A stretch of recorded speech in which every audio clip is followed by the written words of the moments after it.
నా మనసులోని మాట నీకెట్టా చెప్పాలంటూ మోమాటంతో నలుగుతూ ఉన్న వేళలో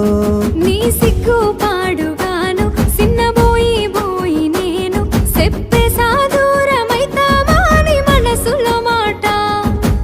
అమావాస్య చీకట్లోన సందమామలా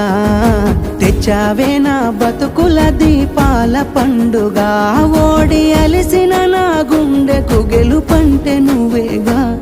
ఆ సంబూరాన్నే రాయవోతే పల్లవి మన సంతోషాలే రాసెనే చరణాలవి నీకు కన్నీళ్ళెందుకే ఓ పిల్ల పల్లవి ఈ లచ్చు అయ్య గుండెలో పిరున్నది